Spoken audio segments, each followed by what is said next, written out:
Hello everyone, good morning. তোমাদের সকলকে স্বাগত মনিকা ডেলি ব্লগে। তোমরা ব্লগটি দেখতে থাকো, আশা করি তোমাদের খুব ভালো লাগবে। এখন বাজে সকাল 11টা। এখন থেকে আমি ব্লগটা শুরু করলাম, কারণ আমার নিজেরও শরীরটা ভালো নেই, ভীষণ ঠান্ডা লেগেছে। যাই হোক, এই নিয়েই কাজকর্ম করছি, হালকা জ্বরও আছে। তোমরা দেখতে থাকো। এখন আমি কড়াই বসিয়ে দিয়েছি। এখন পাবদা মাছগুলো ভেজে নেব। আর পাবদা মাছগুলোতে না সর্ষের তেল মেখে নিয়েছি, কারণ আগের দিন যখন ভাজছিলাম গায়ে খুব চিটে এসেছিলো মুখে ঢুকে। হ্যাঁ, চলো তোমরা দেখতে থাকো। আমার সুপারি গাছগুলো এখন বাচ্চা বাচ্চা দিয়েছে। দেখো কত বড় বড় সুপারি গাছ।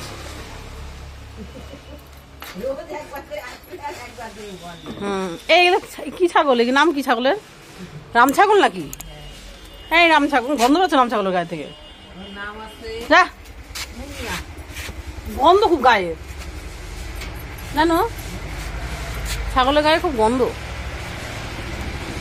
দেখো, রান্নাঘরে এসেছিলাম, তারপরে আবার একটু বাইরে গেছিলাম পাশের বাড়িতে, একটু দরকার ছিল।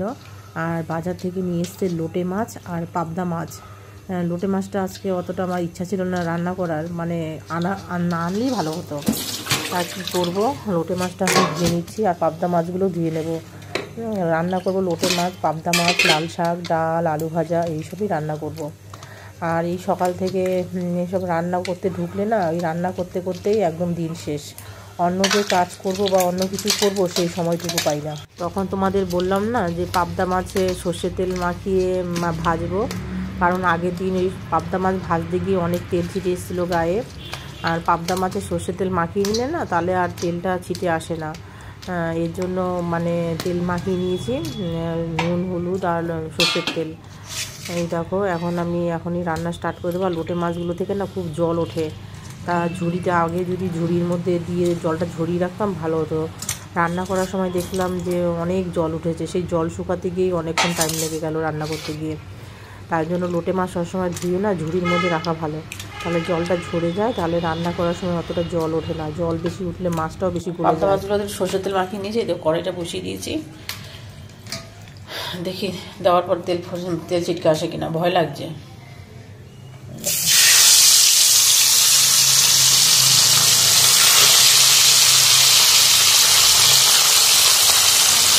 দেখো, পাবদা মাছগুলো ভেজে নিচ্ছি। আর আমাকে একজন কমেন্ট করে লিখেছিল যে আমি শুধু রান্না বান্নায় দেখাই, আমার কাজই তো হচ্ছে শুধু রান্না করা, আর কি করব বলো, আমার তো আর কোনো কাজ নেই। আজকে তার মধ্যে হচ্ছে রবিবার দিন রান্নাবান্না, মানে ঘুম থেকে উঠতেই অনেক দেরি হয়ে যায়, আর রান্নাবান্না করতেও দেরি হয়ে যায়। তাই রান্না করতে করতেই আজকে দিন শেষ হয়ে গেল, বুঝতেই পারলাম না। সকালবেলায় তো সমস্ত বাকি কাজকর্ম করে নিয়েছি, তারপরে সকালে টিফিন বানালাম, তারপরে এখন রান্নাবান্না করছি। এই করতে করতে 2টো 2:30 বেজে যাবে। তারপরে স্নান করব, পুজো করব, কত কাজ। হ্যাঁ, তা রান্নাটাই তো আসল, তাই জন্য রান্না করতে করতেই আমার দিন শেষ হয়ে যায়।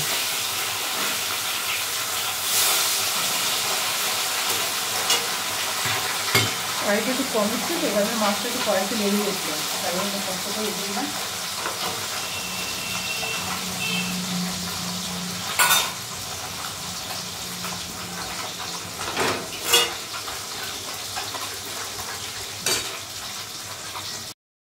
এই দেখো, প্রথম 2টো মাছ দিয়েছিলাম, মাছগুলো না কড়াইতে লেগে গেছিলো। কড়াইটার তেলটা মনে হয় একটু কম গরম হয়েছিল, এই জন্য মাছের মাথাগুলো খুলে গেছে। আর পরে যখন মাছগুলো ভেজেছিলাম সেগুলো সব ঠিক ছিল, কারণ তখন তেলটা বেশি করে গরম আনিয়ে নিয়েছিলাম। এই দেখো, মাছগুলো দেখো মাথা খুলে গেছে মাছ থেকে। যাই হোক, মাছগুলো সব ভেজে নিচ্ছি।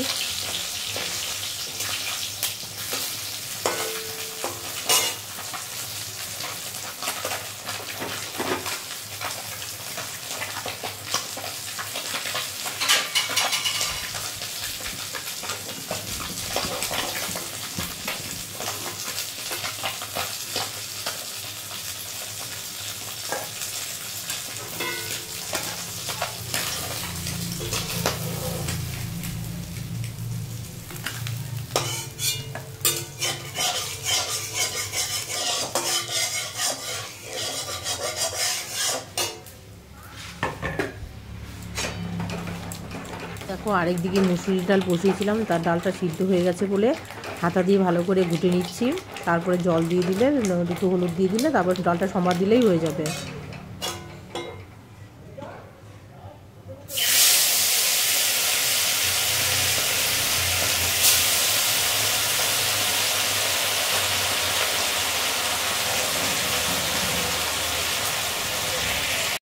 চলো এখন এই শাকগুলো বেছে নিই।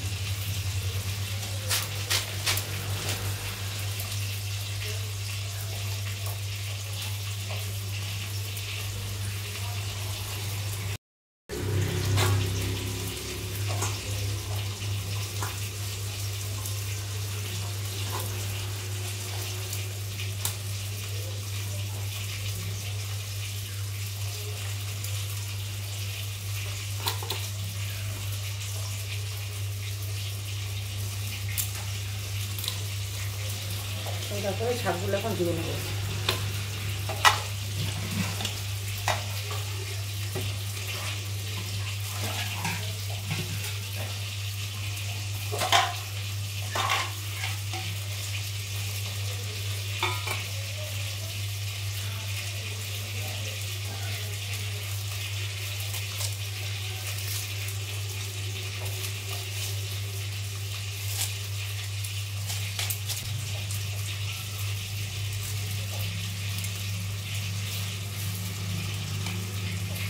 এখানে সব মাছগুলো ভাজা হয়ে গেছে, আর এখানে শাকটাও ধুয়ে নিয়েছি, আর এখানে ডালটা সম্বাদ দেবো। এখনও পেঁয়াজ টিয়াজ কাটতে হবে, রসুন। এখানে একটু আলু ভেজে নিয়েছি, আর এখানে পাল্টা মাছের ঝোলটা বসিয়ে দিয়েছি।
এই দেখো, আগের দিন আমার মা পায়েস, তারপরে সরা পিঠে বানিয়ে দুধে জাল দিয়েছিল, সেটা দিয়ে গেছিলো।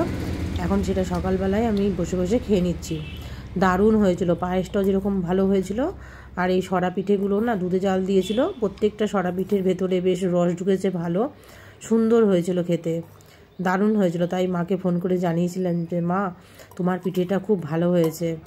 এই দেখো কত মনোযোগ দিয়ে খাচ্ছি, আমি কিন্তু এত মনোযোগ দিয়ে পিঠে খাই না। খুবই ভালো হয়েছিল, তাই একদম মনোযোগ দিয়ে সকালবেলায় খেয়ে নিচ্ছি।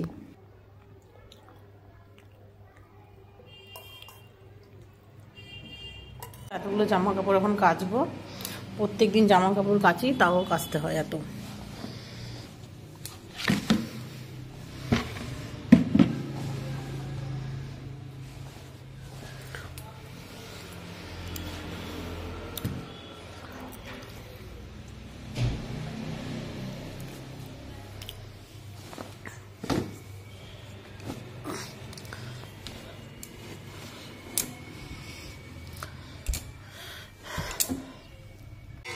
দেখো এখানে ডিমের ঝোল বানাচ্ছি, দুটো ডিম গোটা দিয়েছি, আর দুটো ডিম অমলেট করে ঝোলে দিয়ে দেবো।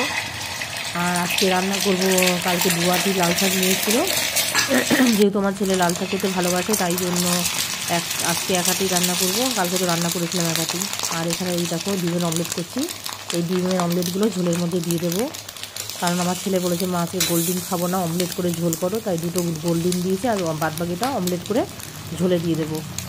দারুণ লাগে খেতে ডিমের অমলেটের ঝোল।